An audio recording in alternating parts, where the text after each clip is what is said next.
যিসকল শিক্ষকে মোক সুধি আছে 5550 লিষ্ট কেতিয়া দিব আপোনালোককো মই জনাব খুজিছো যে এপ্ৰিল মাহৰ ভিতৰত আমি আপোনালোকৰ ডকুমেন্ট ভেৰিফিকেশনৰ কাম শেষ কৰিম মে মাহৰ পৰা আপোনালোকৰ প্ৰভিজনেল লিষ্ট ওলাব কিন্তু নিযুক্তি 10 অক্টোবৰত হ'ব আৰু তেতিয়ালৈকে আমি সকলোৱে ধৈৰ্য ধৰিম কোনোবাই ক'ব পাৰে যে নতুন নিযুক্তিৰ ল'ৰা ছোৱালীয়ে যদি ইমান দেৰি কৈ দিও তাতো পোষ্ট ল'ব নেকি নহয় নতুন নিযুক্তিৰ তালিকা 10 অক্টোবৰৰ পিছত ওলাব গতিকে 10 অক্টোবৰত যি সকলে নিযুক্তি পাব তেওঁলোকে স্বাভাৱিকভাৱে নতুন নিযুক্তিত এলপিৰ শিক্ষক এলপিত অৱতীৰ্ণ হ'ব নোৱাৰিব কিন্তু তেখেতসকলে ইউপিৰ পৰীক্ষাত বা আপাৰ প্ৰাইমেৰী মেৰিট লিষ্টত তেওঁলোকৰ নাম ডেফিনেটলি অন্তৰ্ভুক্ত হ'ব পাৰে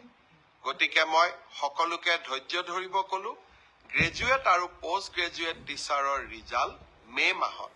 কিন্তু আফটাৰ ডকুমেন্ট ভেৰিফিকেশন নিযুক্তি 10 অক্টোবৰ তেনেকৈ এলপি এমিৰ 5550ৰো ডকুমেন্ট ভেৰিফিকেশনৰ কাম এপ্ৰিল মাহত আমি সমাপ্ত কৰিম মাৰ্চ মাহৰ পৰা প্ৰভিজনেল লিষ্ট ওলাব কিন্তু নিযুক্তি 10 অক্টোবৰত হ'ব এতিয়া মই আহিছো এটা নতুন চৰকাৰী আঁচনিৰ বিষয়ে অহা 19 তাৰিখে দিনৰ 11:30 বজাত আমি অসমৰ প্ৰতিটো সমষ্টিতে একোখনকৈ মিটিঙৰ জৰিয়তে 3,80,000 লোকলৈ প্ৰধানমন্ত্ৰী আৱাস যোজনাৰ ঘৰ আগবঢ়াম বহুতে মোক কেতিয়াবা প্ৰশ্ন কৰে যে পকা ঘৰ থকা লোকেও প্ৰধানমন্ত্ৰী আৱাস যোজনাৰ ঘৰ পাইছে 19 তাৰিখে যিসকল লোকে আমাৰ পৰা অনুমোদন পত্ৰ ল'ব আহিব বা চৰকাৰৰ পৰা চেক পাব তাৰ ভিতৰত যদি আপোনালোকে ভাবে যে কোনোবাই পাব নলগা লোকে এই ঘৰ পাইছে বা আমাৰ পঞ্চায়ত গ্ৰামোন্নয়ন বিভাগৰ লোকসকলে টকা পইচা সংগ্ৰহ কৰি নাপাবলগীয়া লোকক ঘৰ দিছে যদিও মই বিশ্বাস কৰা নাই আপোনালোকক অভিযোগ দিবৰ কাৰণেও আমি এটা ইমেইল নম্বৰ দিম যাতে কোনোবা পকা ঘৰ থকা লোকেও যদি আৰু এবাৰ ঘৰ লৈছে আপোনালোকে অভিযোগ দিব পাৰিব আৰু অভিযোগ আমি পৰীক্ষা কৰিম কিন্তু এতিয়া মই এটা নতুন কথা আপোনালোকক ক'ব খুজিছো এইবাৰ আৱাস যোজনাৰ আমি আকৌ নতুন জিঅ' টেগিঙৰ কাম আৰম্ভ কৰিছো জিঅ' টেগিং মানে আপোনাৰ ঘৰখনৰ ফটো লৈ আমি তাক আপলোড কৰিম আৰু যদি ঘৰ পোৱাৰ যোগ্য অহাবাৰ ঘৰ পোৱাৰ তালিকাত আপোনালোকৰ নাম আমি সন্নিবিষ্ট কৰিম পঞ্চায়ত আৰু গ্ৰামোন্নয়ন বিভাগৰ কৰ্মচাৰীসকলে এই ক্ষেত্ৰত দুৰ্নীতি বা ৰাইজৰ পৰা টকা পইচা বিচাৰে বুলি বহুতে অভিযোগ কৰে সঁচা মিছা মই নাজানো সেইবাবে এইবাৰ জিঅ' টেগিঙৰ দায়িত্ব আমি জীৱিকা সখী বাইদেউসকলক দিছো জীৱিকা সখী বাইদেউসকলে জিঅ' টেগিং কৰিব গাঁও সভাত এই আঁচনিখনৰ বিষয়ে আলোচনা হ'ব হিতাধিকাৰীসকলৰ নাম পৰীক্ষা হ'ব পুনৰ ব্লক পৰ্যায়ত ইয়াক পুনৰ বিবেচনা কৰা হ'ব আৰু শেষত জিলা পৰ্যায়ত ইয়াক অনুমোদন দিয়াৰ পিছতহে জিঅ' টেগিঙক আমি ফাইনেল কৰিম সেইকাৰণে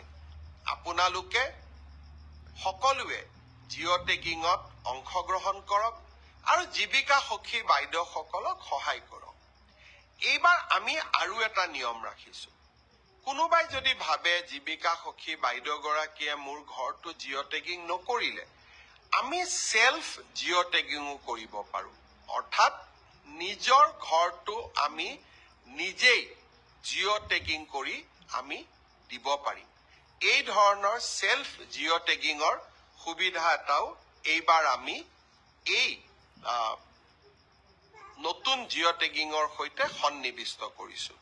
জীৱিকা সখী বাইদেউসকলে জিঅ' টেগিং কৰিব মই বিশ্বাস কৰো যে বাইদেউসকলে এটকাও কাৰোৰ পৰা নোখোজে আৰু কোনোবাই খুজিলেও নিদি নিজৰ নামটো নিজেও জিঅ' টেগিং কৰিব পাৰিব 19 তাৰিখে নতুন ঘৰ পাবৰ কাৰণে আমি যি সভাৰ আহ্বান কৰিছো 126টা সমষ্টিত, সেই বিষয়ে মই আৰু অলপ মোৰ ভাষণত তাৰ বিষয়ে আপোনালোকক বুজাই দিম। এডিআৰিৰ ৰিজাল্ট দিলে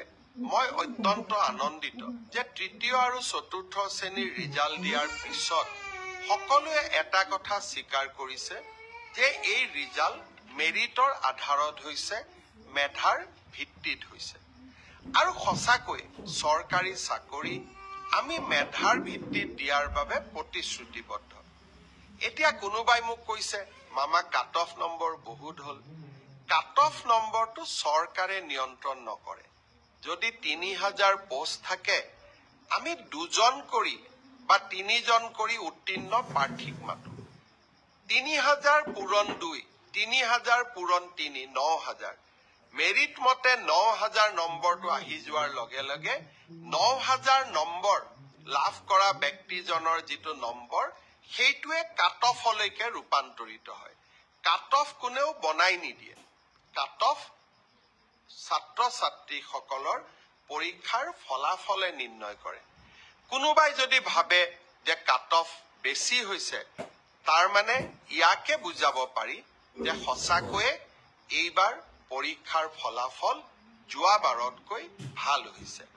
অসম পুলিচৰো দ্বিতীয় কাট অফ নোলায়, কিন্তু বছৰটোৰ শেষৰ ফালে আমি আকৌ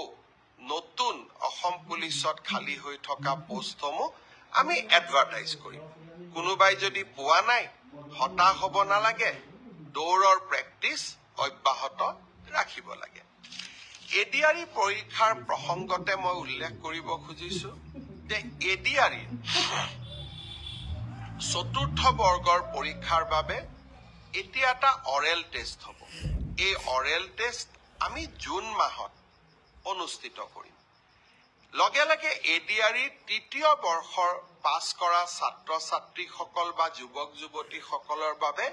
এটা স্কিল টেষ্ট হ'ব। সেই স্কিল টেষ্টটো আমি অহা জুন মাহত আমি আৰম্ভ কৰিম। আমাৰ লক্ষ্য হৈছে যাতে এডিআৰিৰ নিযুক্তিও আমি 10 অক্টোবৰত দিব পাৰো আৰু নৱেম্বৰ, ডিচেম্বৰ, জানুৱাৰীৰ ভিতৰত এডিআৰিৰ নতুন এডভাৰটাইজমেণ্টটো আমি যাতে দিব পাৰো। অৰ্থাৎ আমি আমাৰ যুৱক যুৱতীসকলৰ মাজত আশাৰ বন্তি গছি আমি জ্বলাই ৰাখিব খুজিছো। আঙুৰলতা ডেকাই এই ব্ৰডকাষ্ট চাই আছে, মিন্ময় দাস ব্ৰডকাষ্ট চাই আছে, ভাস্কৰ শৰ্মাই ব্ৰডকাষ্ট চাই আছে, কৃষ্ণা নাথ ব্ৰডকাষ্ট চাই আছে। মই সকলোকে ধন্যবাদ জনাইছো। মই এতিয়া আৰু কেইটামান সৰু সৰু ইনফৰমেশ্যন আপোনালোকক দিব খুজিছো। অহা 20 তাৰিখে ডিব্ৰুগড় জিলাত আমাৰ কেবিনেটৰ বৈঠক অনুষ্ঠিত হ'ব।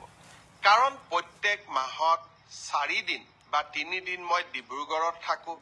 আৰু ডিব্ৰুগড়ত থকা সময়তে ডিব্ৰুগড়ত আমাৰ কেবিনেটখনো অনুষ্ঠিত হ'ব। আমি অসমৰ প্ৰাথমিক বিদ্যালয় যি 100জন ছাত্ৰ ছাত্ৰী আছে, সেই স্কুলবিলাকত প্ৰধান শিক্ষকৰ পদ আমি সৃষ্টি কৰিছিলো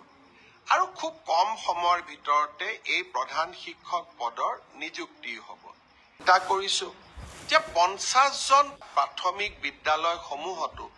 50জন ছাত্ৰ ছাত্ৰী থকা প্ৰাথমিক বিদ্যালয়সমূহতো আমি প্ৰধান শিক্ষকৰ পদ সৃষ্টি কৰি আইনখন সংশোধনৰ বাবেও ইতিমধ্যে আমি সংশ্লিষ্ট সকলোৰে লগত কথা বতৰা পতা আৰম্ভ কৰিছো, যাতে সকলোৱে এই ক্ষেত্ৰত যিমান দূৰ পাৰো 2006 চনৰ আগত স্থাপন হোৱা শিক্ষানুষ্ঠানসমূহক আমি যিমান পাৰো আমি যাতে ন্যায় দিবৰ কাৰণে আমি চেষ্টা কৰিব পাৰো। মই আজিৰ এই ব্ৰডকাষ্টত অংশগ্ৰহণ কৰা সকলোকে আকৌ এবাৰ ধন্যবাদ দিছো।